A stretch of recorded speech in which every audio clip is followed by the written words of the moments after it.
ফায়াতিয়ানিহি মালাকান, তখন দুইজন ভয়ঙ্কর আকৃতির ফেরেশতা তার সামনে হাজির হয়ে যায়। তাফসীর ইবনে কাসিরের মধ্যে এসেছে, ওই গুনাহগার বান্দা তাকিয়ে দেখেন দুইজন ভয়ঙ্কর আকৃতির ফেরেশতা তার সামনে হাজির হয়ে গিয়েছে। তাদের মাথার চুলগুলো এতটা লম্বা, মাথা থেকে পা পর্যন্ত ঝুলে পড়েছে, এত বিশাল আকৃতির চুল এবং এত ভয়ঙ্কর আকৃতির চেহারা। তাদের দুটা চোখ এতটা ভয়ঙ্কর, মনে হয় যেন অনেকগুলো চোখের অন্তর্ভুক্ত।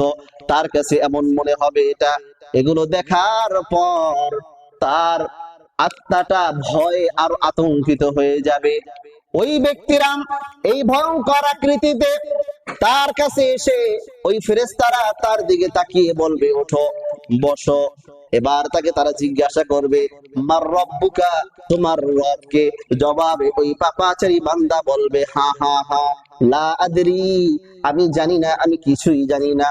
এর জবাবে সে বলবে, পাপাচারী বান্দা যখন এই কথার উত্তর দিতে পারবে না, পরবর্তী কথার ফেরেশতারা জিজ্ঞাসা করবে, অমা দীনুকা, তোমার ধর্ম কি? সে বলবে, লা লা লা আদরি, লা আদরি, আমি কিছুই জানি না, আমি কিছুই জানি না। এরপর ফেরেশতারা তৃতীয় নাম্বার উত্তর জিজ্ঞাসা করবে, মান হাযার রাজুলুল্লাযী বুইসা ফীকুম, এই লোকটাকে যে যাকে তোমাদের কাছে প্রেরণ করা হয়েছে তিনি কে? জোরে বলেন, নবী মুহাম্মদুর রাসূলুল্লাহ সাল্লাল্লাহু আলাইহি ওয়াসাল্লাম। তাকে জিজ্ঞাসা করা হবে, নবী মুহাম্মদুর রাসূলুল্লাহ সাল্লাল্লাহু আলাইহি ওয়াসাল্লাম কে, তাকে কি তুমি জানো? এই আমাদের এই কথার উত্তর দাও। তখন সে বলবে, না না, আমি কিছুই জানি না, আমি তাকে কিছুই চিনি না। পাপাচার বান্দাকে যখন কবরে রাখা হয় তখন তার কবরের কি অবস্থা হয়? নবীজি সাল্লাল্লাহু আলাইহি ওয়াসাল্লাম বলেন, ইন্নাল কাফিরা যাকারা মাউতাহু, আর নিশ্চয়ই কাফের যখন তার মৃত্যুর সময়টা যখন নির্ধারিত হয়ে যায়, ক্বালা তুআদুহু রূহুহু, সে মৃত্যুবরণ করার পর আল্লাহ রাব্বুল আলামিন বলেন, যখন ওই পাপাচার বান্দাকে কবরের জগতে রাখা হয়, সমস্ত মানুষরা তার দেহটাকে রেখে সবাই যার যার মতো গন্তব্য চলে যায়।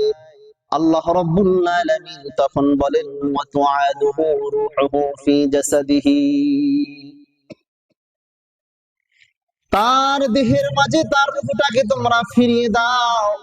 অতঃপর যখন পাপাচার বান্দার দেহের মাঝে তার রূহটাকে ফিরিয়ে দেওয়া হয়, ওয়ায়াতিহি মালাকান, তখন তাদের কাছে দুইজন ফেরেশতা এসে হাজির হয়।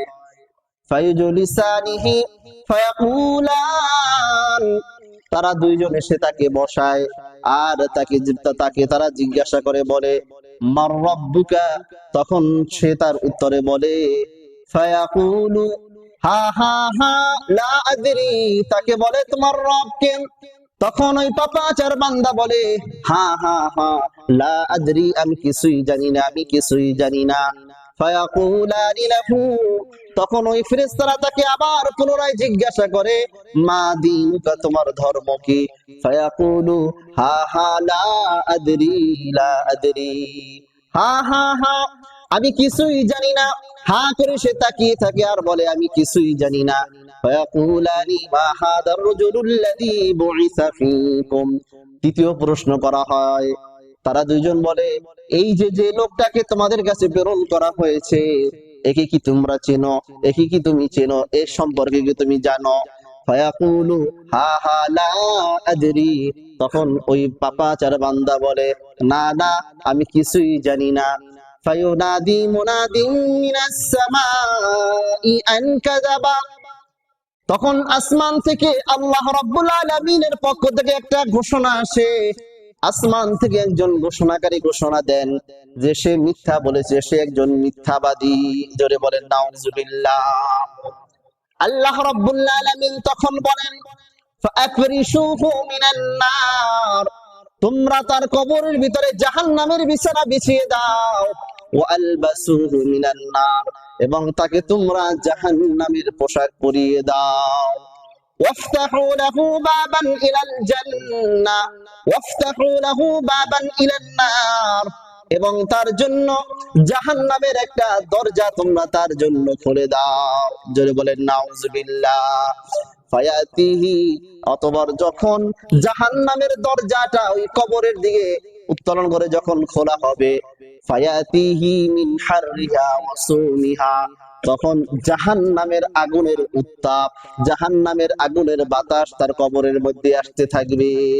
নাউজুবিল্লাহ. অন্য হাদিসের মধ্যে আছে, বর্ণনাকারী বলেন, যখন পাপাচার বান্দাকে কবরের জগতের মধ্যে রাখা হয়, কবরের মধ্যে রাখা হয়, ওয়ায়ুদাইয়িকু আলাইহি কবরুহু হাত্তা তাখতালিফা ফীহি আদলাউহু, তখন তার কবরটা এমন ভাবে সংকীর্ণ হয়ে যাবে, তার কবরটা এমন ভাবে সংকীর্ণ হয়ে যাবে, তার পাজরের যে হাড়গুলো আছে ওই হাড়গুলো একটা আরেকটার মধ্যে ঢুকে যাবে. নাউজুবিল্লাহ. তার কবর এতটা সংকীর্ণ হবে এবং কবর তাকে এমন জোরে একটা চাপ দিবে, তার পাজরের যে হাড়গুলো আছে, পাজরের হাড়, ডান পাশের হাড় বাম পাশে চলে যাবে, বাম পাশের হাড় ডান পাশে চলে যাবে. আল্লাহর নবী সাল্লাল্লাহু আলাইহি ওয়াসাল্লাম বলেন, সুম্মা ইউদাইয়িকু ইউকাইয়াদু লাহু আ'মা আবকামু মা'হু মিরজাবাতুন মিন হাদিদ, সুম্মা ইউকাইয়াদু লাহু আ'মা আবকা. আল্লাহর নবী বলেন, অতঃপর তাদের জন্য নিযুক্ত করা হবে একজন ফেরেশতা, যে হবে অন্ধ এবং বধির, যে কানে শুনবে না, চোখে দেখবে না, এমন একজন ফেরেশতা ওই ব্যক্তির জন্য কবরের মধ্যে নির্ধারণ করে দেওয়া হবে. তার সাথে কি থাকবে? আল্লাহর নবী বলেন, মাহু বিরজাবাতুন মিন হাদিদ, তার সাথে লোহার অনেক বড় একটা হাম্বল দিস্তা থাকবে, লোহার অনেক বড় একটা হাতুড়ি থাকবে. লাহু দুরিবা বিহি জাবালুন, ওই হাতুড়িটা কেমন? নবী আরবি বলেন, যদি ওই লোহার হাম্বল দিস্তাটা দিয়ে যদি পাহাড়ের উপর একটা আঘাত করা হয়, লাসারা তুরাবান, তাহলে এত বড় পাহাড় সব মাটির ধুলায় পরিণত হয়ে যাবে. নাউজুবিল্লাহ. কত বড় হাম্বল দিস্তা থাকবে এই ফেরেশতাদের হাতে.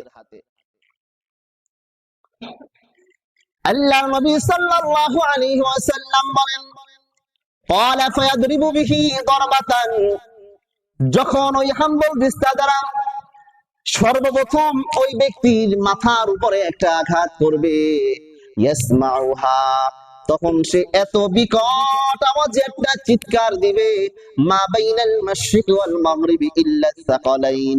নবী আরবি বলেন, আসমান এবং জমিনের মাঝে মানুষ আর জিন ছাড়া যারা আছে, সব আশরাফুল মাখলুকাত, আল্লাহর সৃষ্টিজীব যারা আছে, সবাই ওই বান্দার আওয়াজ শুনতে পায়. যখন তার মাথার উপরে সর্বপ্রথম এরকম আঘাত করা হবে, ফায়াসিরু তুরাবান, সে মাটির সাথে মিশে যাবে.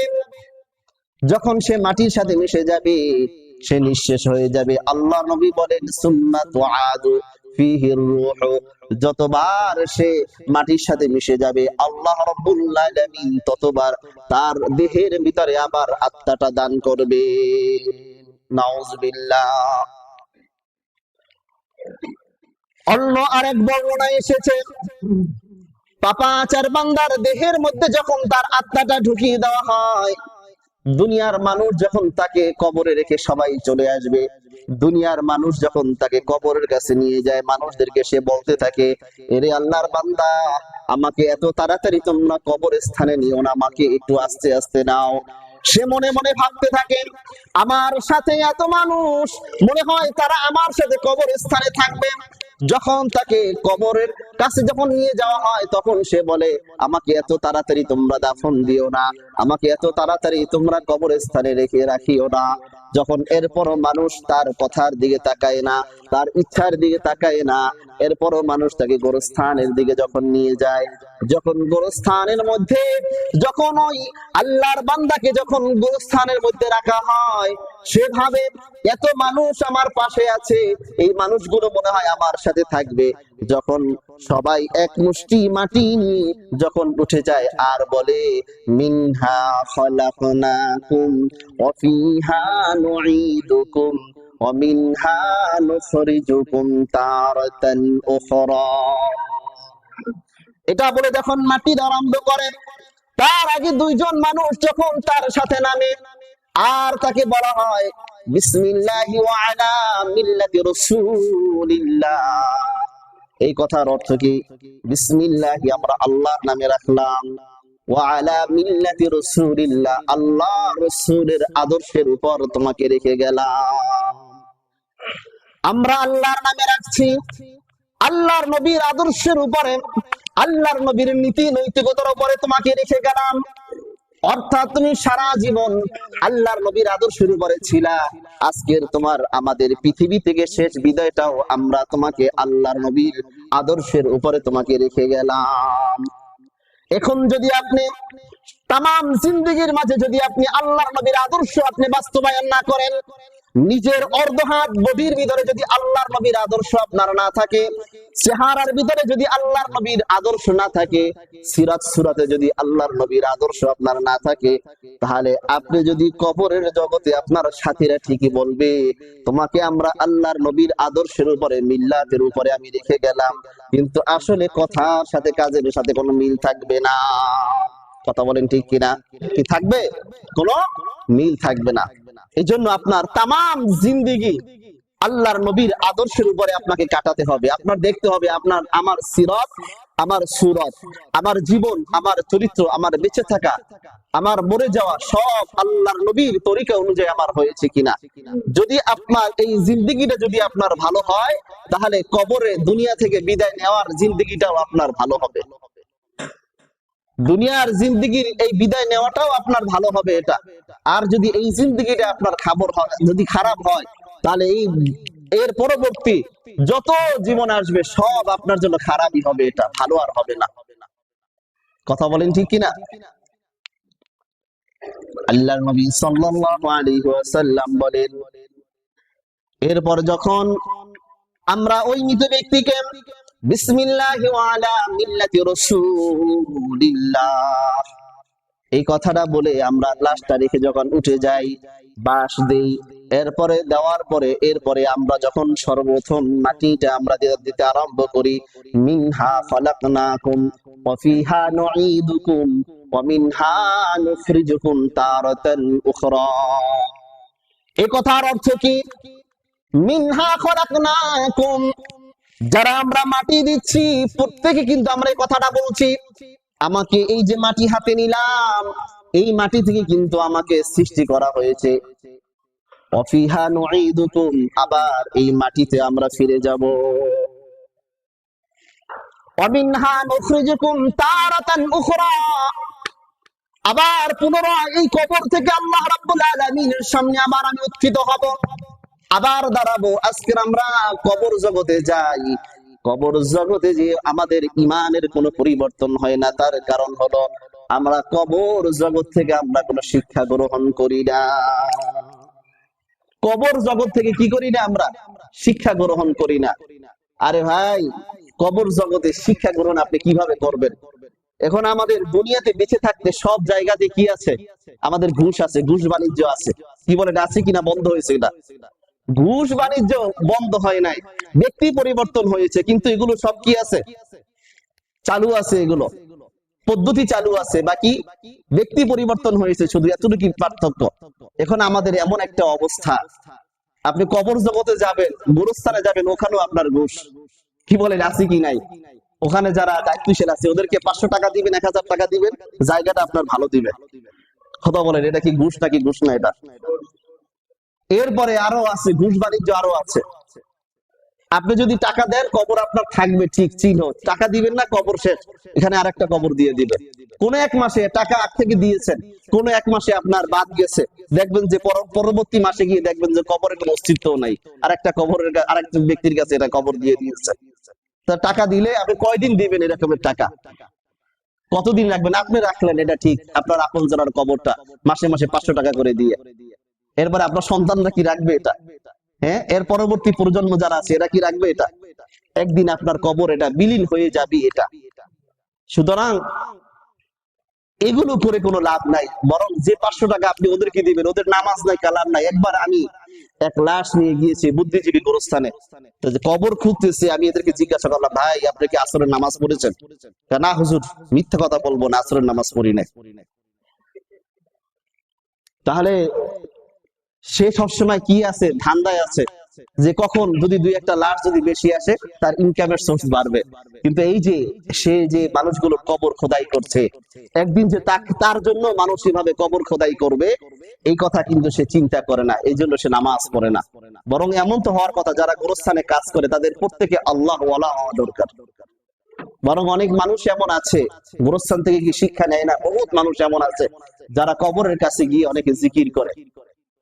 আবার যেগুলি কবরের কাছে গিয়ে ভণ্ডামি করে, এগুলোর কথা নয়। অনেক মানুষ আছে জিকির করে কবরের কাছে গিয়ে, দিলটা নরম হয়, আমি একদিন কবরের বাসিন্দা হয়ে যাব।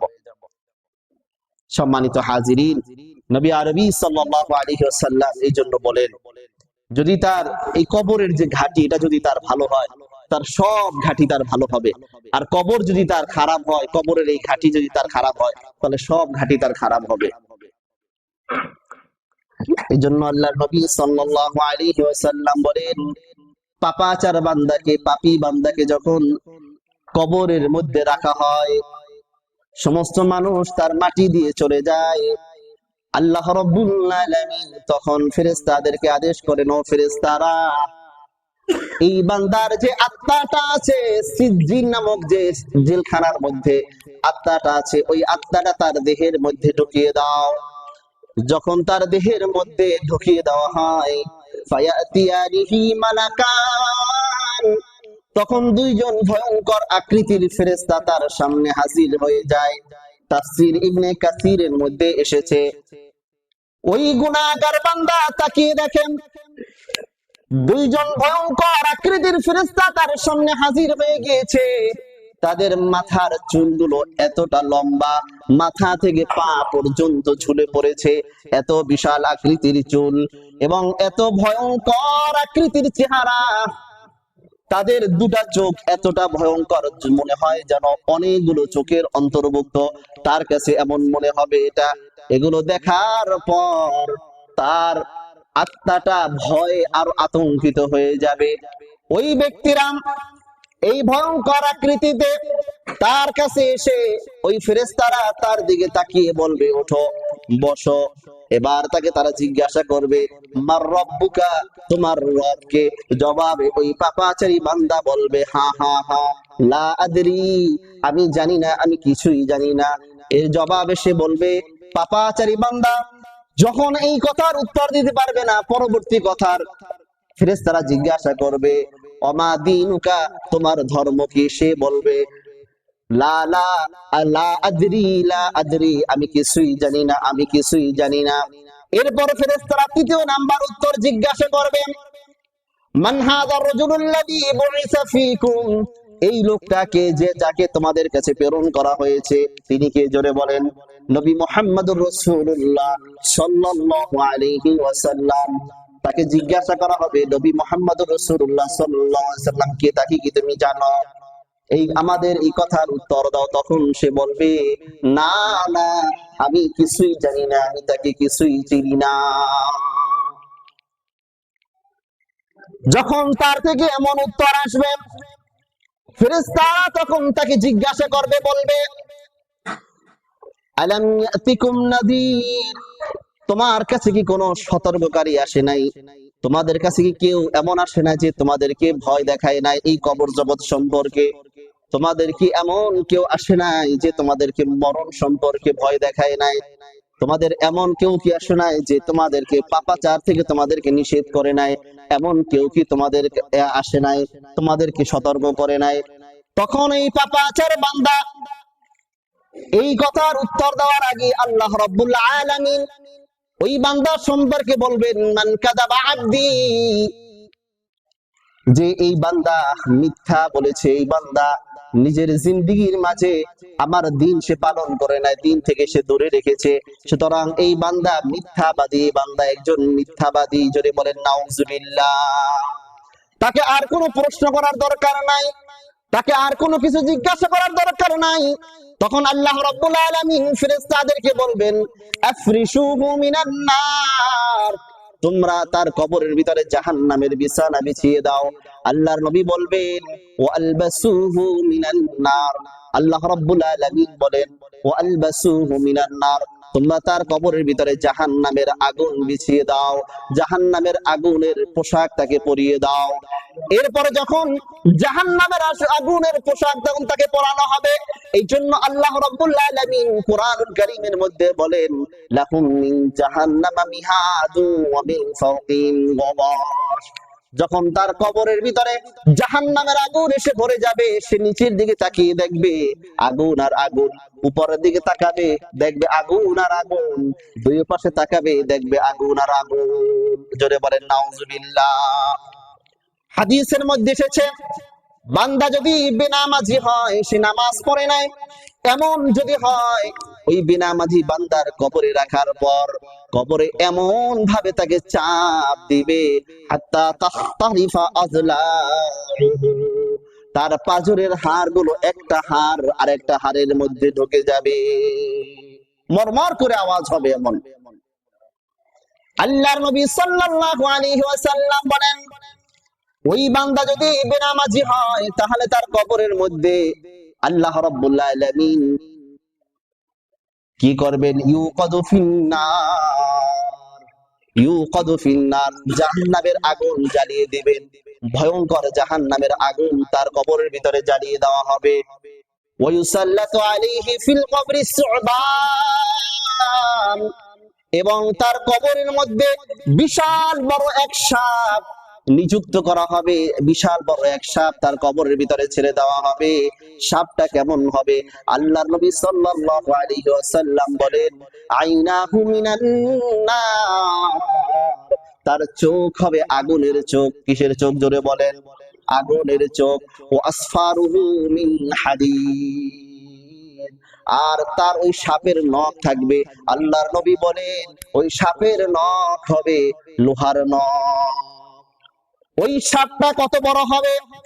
তার নখটা এত বিশাল হবে, কোন মানুষ যদি ওই সাপটাকে পাড়ি দিতে চায়, তার এক পাশ থেকে আর এক পাশে যেতে হলে কমপক্ষে একদিন সময় তার পার হয়ে যাবে। জোরে বলেন নাউজুবিল্লাহ। আল্লাহ নবী সাল্লাল্লাহু আলাইহি ওয়াসাল্লাম বলেন, এই সাপটা যখন বান্দাকে যখন কামড়ানো আরম্ভ করবে, যখন একটা কামড় দিবে, ইয়াগুসু সাবঈনা খরিফাতান, তখন এক কামড়ে এত পাওয়ার থাকবে, এত কঠিন থাকবে, বান্দা 70 গজ মাটির নিচে চলে যাবে। তাকে আবার উঠানো হবে, আবার কামড় দিয়ে সাপ তার সাথে এবার কথা বলবে, আমারানি রাব্বি, আমার রব আমাকে আদেশ করেছেন, আমার রব আমাকে বলেছেন তুমি নাকি ফজরের নামাজ পড়ো নাই, এই জন্য আল্লাহ রাব্বুল আলামিন যোহর পর্যন্ত তোমাকে এভাবে কামড়ানোর আদেশ করেছেন। আবার যোহরের সময় বলবেন, তুমি নাকি যোহরের নামাজ পড়ো নাই, এই জন্য আল্লাহ রাব্বুল আলামিন আমাকে আসর পর্যন্ত তোমাকে কামড়ানোর জন্য বলেছেন। আবার আসরের সময় বলবে, ও আল্লাহর বান্দা তুমি নাকি আসরের নামাজ পড়ো নাই, এই জন্য আল্লাহ রাব্বুল আলামিন আমাকে মাগরিব পর্যন্ত তোমাকে কামড়ানোর জন্য বলেছেন। আবার মাগরিবের সময় হাজির হয়ে বলবে, ও আল্লাহর বান্দা তুমি নাকি মাগরিবের নামাজ পড়ো নাই, এই জন্য এশা পর্যন্ত আল্লাহ রাব্বুল আলামিন তোমাকে কামড়ানোর জন্য বলেছেন। আবার এশার সময় হাজির হয়ে বলবেন, ও আল্লাহর বান্দা তুমি নাকি এশার নামাজ পড়ো নাই, এই জন্য আল্লাহ রাব্বুল আলামিন তোমাকে কামড়ানোর জন্য ফজর পর্যন্ত তোমাকে কামড়ানোর জন্য বলেছেন। নাউজুবিল্লাহ। আল্লাহর নবী সাল্লাল্লাহু আলাইহি ওয়াসাল্লাম বলেন, মুআযযিবান ইলা ইয়াউমিল কিয়ামা, কতদিন পর্যন্ত এরকমের আযাব চলবে? কিয়ামত পর্যন্ত কবর জগতের মাঝে এমন আযাব চলতে থাকবে। নাউযুবিল্লাহ। আল্লাহ তাআলার কাছে আমরা পানা চাই এরকমের বেনামাজি যাতে আমরা না হই। বেনামাজি হলে কবর জগতে কোনো শান্তি আছে? জোরে বলেন, কোনো শান্তি নাই। কবর জগৎ এটা বড় ভয়ঙ্কর জগৎ। এটা, এই জগৎ থেকে যদি আমরা মাফ পেতে চাই, নামাজের বিকল্প অন্য কোনো ব্যবস্থা আছে? জোরে বলেন। যদি এই কথা আপনারা সবাই বিশ্বাস করেন, জুমার সময় আমাদের এত মুসল্লি হয়, ওয়াক্তিয়া নামাজের ভিতরে আপনারা কোথায় থাকেন? ওয়াক্তিয়া নামাজে আপনি কোথায় থাকেন? আপনাদের এই নামাজ, আপনাদের এই ইবাদত কোথায় থাকে ওয়াক্তিয়া নামাজের সময়? আহা, মানুষ এতটা বোকা মানুষ কিভাবে হয়? এতটা নির্বোধ মানুষ কিভাবে হয়? নিজের ভালো এটা আমরা নিজেরা বুঝি না। এই যে দেখেন, বাস্তব একটা কথা, আজকের আপনি সারা জিন্দেগির কামাই দিয়ে এত সুন্দর একটা আপনি বাড়ি বানালেন, একটা ফ্ল্যাট আপনি কিনলেন। আজকের যদি আপনার চক্ষুটা বন্ধ হয়ে যায়, কয়দিন আপনাকে এই ফ্ল্যাটের ভিতরে রাখবে? হ্যাঁ, কয়দিন রাখবে? একদিনও রাখবে না। কয় বছর আপনার এই বাড়ির ভিতরে আপনাকে রাখবে? নাকি সন্তানরা বলবে যে বাড়ির ভিতরে একটু জায়গা আছে, বাবাকে আমরা এই জায়গাটা আমরা দাফন দিই? বলেন এটা দিবে? বলেন বলেন এই জায়গার এখন অনেক দাম, এই জায়গাটা কবর দিয়ে নষ্ট করার দরকার নাই। কি বলবে? জায়গার এখন অনেক দাম, এই জায়গায় কবর দিয়ে রক্ষা, এই কবর দিয়ে জায়গা নষ্ট করার দরকার নাই। আপনার জীবনের মূল্যটা কি রইলো তাহলে? আপনি মারা যাবেন, আপনাকে মানুষ কয়দিন স্মরণ করবে? একদিন, 2 দিন, 3 দিন, এরপরে সবাই সবার মতো হয়ে যাবে। কেউ আপনার কথা জিজ্ঞাসা করবে না। এমন একটা সময় আসবে, আপনি যাদের সাথে চলতেন, যাদের জন্য আপনার মাথার ঘাম পায়ে ফেলে সারা জিন্দেগির উপার্জন যাদের জন্য আপনি বিলিয়ে দিয়েছেন, তারা একটা সময় আপনাকে ভুলে যাবে। আপনার সম্পত্তি তারা ভাগ করবে, আপনার সম্পত্তি তারা উপভোগ করবে, কিন্তু একটা সময় আপনার কোনো নাম নিশানাও থাকবে না। আপনার রেখে যাওয়া অর্থ করে দিয়ে তারা ভোগবিলাসী জীবন যাপন করবে, কিন্তু আপনার কোনো নাম থাকবে না। কিন্তু আল্লাহর কাছে হিসাব দিতে হবে আপনার, যে আপনি এই সম্পত্তির পিছনে পড়িয়ে কি আল্লাহর নাফরমানি করেছেন, নামাজ আপনি পড়তে পারেন নাই, যে সম্পদ অর্জন করতে গিয়ে আপনি হালাল হারামের কোনো ধার ধারেন নাই। আল্লাহর কাছে আপনার হিসাব দিতে হবে, তাদের হিসাব আপনি দিতে হবে না। তাদেরকে জিজ্ঞাসা করবে, বলবে তো আমার বাবা আমাদের জন্য রেখে গিয়েছে। এখন আপনি যদি বলেন হাসরের ময়দানের মধ্যে উঠে যে বাবা, সারা জিন্দেগি তো তোমাদের জন্য উপার্জন করেছি, আমি তো হক হালালের কোনো ধার ধারি নাই, আমি এত গুনাহ নিয়ে আসছি, আমার গুনাহ একটু তোমরাও নাও, আমার সম্পদ তোমরা ভোগ করছো, আমার গুনাহটাও তোমরা নাও। কি বলেন, নিবে তারা? হ্যাঁ, কেউ নিবে? যদি আপনি বলেন আমি একটা নেকির জন্য আমি জান্নাতে যেতে পারছি না, আমার একটা নেকি দাও, দিবে একটা নেকি? কেউ দিবে না। বলবে না, তোমাকে তো, তুমি যে আমার বাবা হও এটাই তো তোমাকে আমি জানি না, তোমাকে তো আমি চিনি না। স্ত্রী তার স্বামীকে পরিচয় দিবে না, বাবা তার সন্তানকে পরিচয় দিবে না, সন্তান তার বাবাকে পরিচয় দিবে না, মা বাবা তার সন্তানকে পরিচয় দিবে না, সন্তান তার মা বাবাকে পরিচয় দিবে না। ওই দিন তো আমাদের সামনে, কথা বলেন ঠিক কিনা? ওই দিনের আমাদের সবার সম্মুখীন আমাদের হতে হবে কিনা? তাহলে কেন আমরা আমাদের জিন্দেগিটাকে আমরা শয়তানের রাস্তায় কাটাচ্ছি? কেন আমরা আমাদের জীবনটাকে আমরা নষ্ট করছি? নামাজ পড়ার দরকার আছে কিনা? জোরে বলেন। কি ঘরের মধ্যে? হ্যাঁ, নাকি মসজিদে এসে? ঘরের মধ্যে যদি কোনো ব্যক্তি নামাজ পড়ে, ওজর ছাড়া কোনো বর্ণনাতে আছে তার নামাজ হয় না, আর যদিও হয় তাহলে এক রাকাতে শুধু 1 গুণ সওয়াব সে পাবে। আর যদি কোনো ব্যক্তি মসজিদে এসে নামাজ পড়ে, তাহলে 1 রাকাতে 27 গুণ বেশি সওয়াব পাবে। তাহলে আপনি মসজিদে কেন আনবেন না? আরে ভাই, দুনিয়ার বেলায় তো আমরা এটা করি না। দুনিয়ার বেলায় আমরা চিন্তা করি যে আমার টাকা আছে, এখন কোন ব্যাংকে রাখলে ইন্টারেস্টটা একটু বেশি হবে, এটা তখন ওই ব্যাংকে আমরা রাখি। দুনিয়ার বেলায় আমরা বুঝি এই ব্যবসা এটা করলে এর চাইতে আরেকটা ব্যবসা যদি আমি পাই, তখন ওই ব্যবসার পিছনে আমি দৌড় দেই, যে ওখানে লাভ বেশি। চাকরি এখন আসি যতটুক, এরপর যদি আরেক জায়গায় আমরা পাই চাকরির অফার, যে ওখানে এর চাইতে ডাবল বেতন, ওখানে আমরা দৌড় দেই। তাহলে ভাই, দুনিয়ার বেলায় আমরা এমন কেন? আপনি আপনার বাসা থেকে, অনেকের বাসাতে লিফট আছে, আপনি এতটুকু জায়গা আপনি হেঁটে আসবেন মসজিদে, এটা কি আপনার জন্য বেশি কষ্টকর হলো? এটা আপনি নামাজের ব্যাপারে আপনি এত গাফলত, আপনি এত উদাসীন নামাজের ব্যাপারে। অথচ যদি আপনি নামাজের ব্যাপারে উদাসীন হন, হাসরের ময়দানে তো সর্বপ্রথম আল্লাহ রাব্বুল আলামিন বান্দার নামাজের হিসাব দিবেন। যার নামাজের হিসাব ঠিক, তার সব ঠিক হয়ে যাবে। আর যার নামাজের হিসাবে যার গোলমাল, তার সব আমল তার গোলমাল হয়ে যাবে। কি বলেন? এই জন্য মসজিদে এসে নামাজ পড়বেন তো সবাই? হ্যাঁ, সবাই পড়বেন ইনশাআল্লাহ। সম্মানিত হাজিরিন, আল্লাহর নবী সাল্লাল্লাহু আলাইহি ওয়াসাল্লাম বলেন,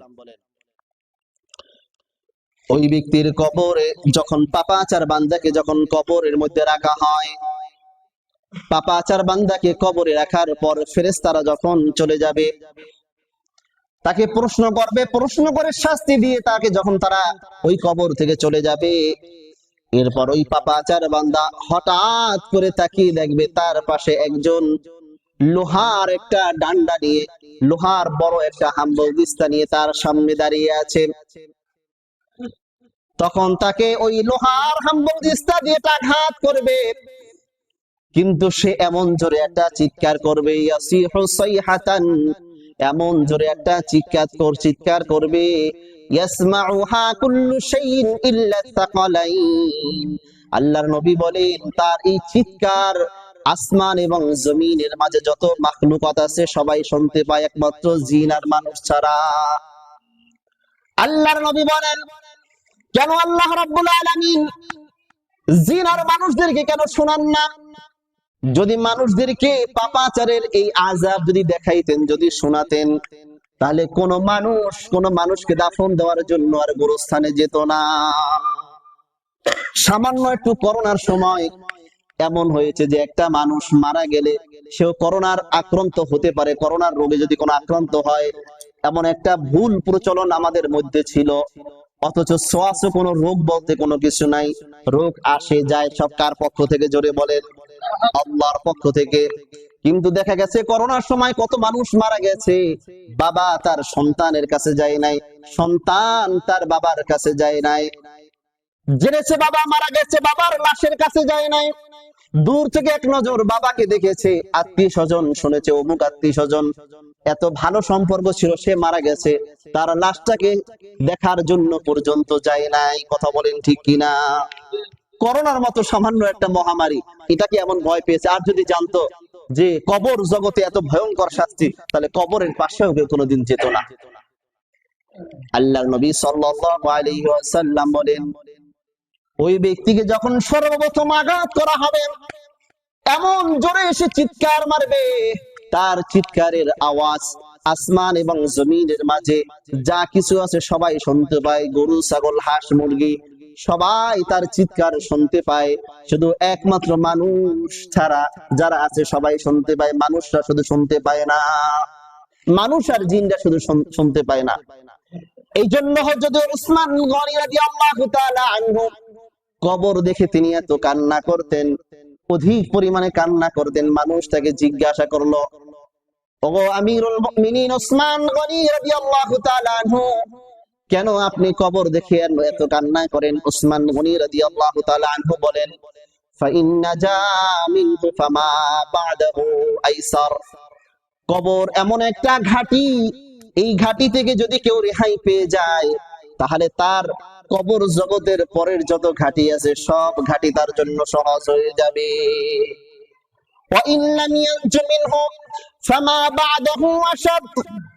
আর কবর এমন একটা ঘাটি, এই ঘাটি থেকে যদি কেউ রেহাই না পায়, পরের যতগুলো ঘাটি আছে ওই ঘাটিগুলো তার জন্য ভয়ঙ্কর হয়ে যাবে।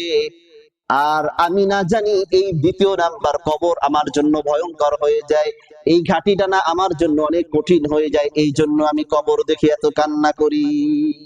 সুবহানাল্লাহ, কি পরিমাণ কান্না করেছেন সিদ্দিক আকবর রাদিয়াল্লাহু তাআলা আনহু।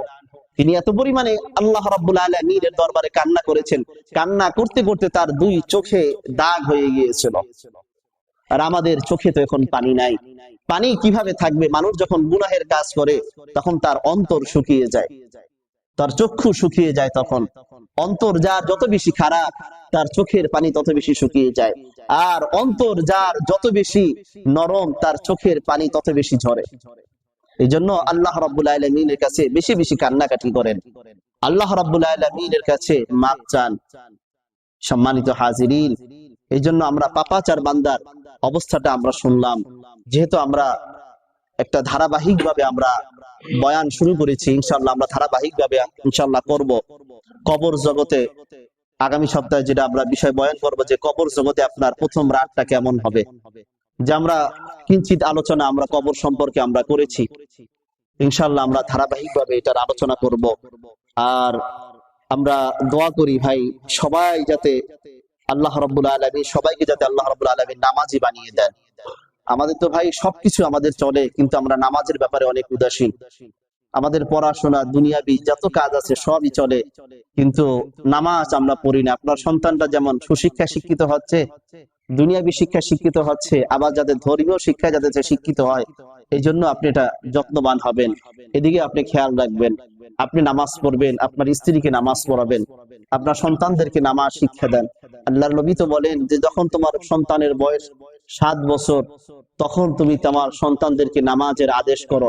যখন 10 বছর বয়স, তখন তুমি তোমার সন্তানদেরকে প্রহার করো, প্রয়োজনে তাদেরকে আঘাত করো নামাজের জন্য। এই জন্য নামাজ এটা আসলে কোনো চারটিখানি বিষয় নয়, এটা নামাজ এটা অনেক গুরুত্বপূর্ণ একটি বিষয়। এই জন্য নামাজ সবাই পড়বো তো ইনশাআল্লাহ। কি মসজিদে এসে পড়বেন না বাসায় বসে পড়বেন? মসজিদে এসে ইনশাআল্লাহ জামাতের সাথে পড়বেন। আপনি মসজিদে আসবেন, আপনি অসুস্থ মানুষ, আপনি দাঁড়িয়ে নামাজ পড়বেন, দাঁড়িয়ে না পড়লে আপনি বসে পড়বেন, বসে না পড়লে আপনি শুয়ে পড়েন, এরপরেও আপনি মসজিদে এসে নামাজ পড়েন। কি বলেন? নাকি একটু মাথা ব্যথা করে, না মসজিদে যাওয়ার দরকার নাই, একটু পেটে ব্যথা করে, মসজিদে যাওয়ার দরকার নাই। আপনার যদি অসুস্থ হন, আপনি বসে বসে এসে মসজিদে নামাজ পড়েন। তারপর আল্লাহর ঘরের সাথে সম্পর্ক আপনি ছিন্ন করেন না, আল্লাহর ঘরের সাথে সম্পর্ক রাখেন। আর আপনার এই আল্লাহর ঘরের সাথে সম্পর্ক রাখাটা আপনাকে জান্নাত পর্যন্ত নিয়ে যাবে। কথা বলেন ঠিক কিনা?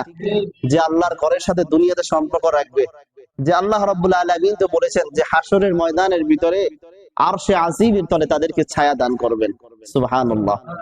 আপনার মনটা পড়ে থাকে আল্লাহর ঘরে, যে আসরের নামাজ হয়েছে, কখন আমি মাগরিবটা পড়বো, এই রকমের একটা আগ্রহ ভালোবাসা আপনার দিলের ভিতরে কাজ করে। যদি আপনার এই দিলের ভিতরে এমন কাজ করে, তাহলে আপনাকে ভাবতে হবে, আমি মনে হয় ইনশাআল্লাহ হাসরের ময়দানে আল্লাহর আরশে আজিমের তলে আমি ছায়া পাবো। জোরে বলেন সুবহানাল্লাহ। কি বলেন? এরকমের একটা আগ্রহ, এরকমের একটা ভালোবাসার আগুন আমাদের দিলের ভিতরে আমরা জ্বালাতে চাই কিনা? জোরে বলেন। এটা একদিনে হবে না, আপনি আজানের সাথে সাথে মসজিদে চলে আসেন। এই জন্য আপনি জোহর পড়বেন, আসর পড়বেন, মাগরিব পড়বেন, এশা পড়বেন, ফজরটা পড়বেন না, তাহলে কি আগুন জ্বলবে দিলের ভিতরে? এই আগুন জ্বলবে না।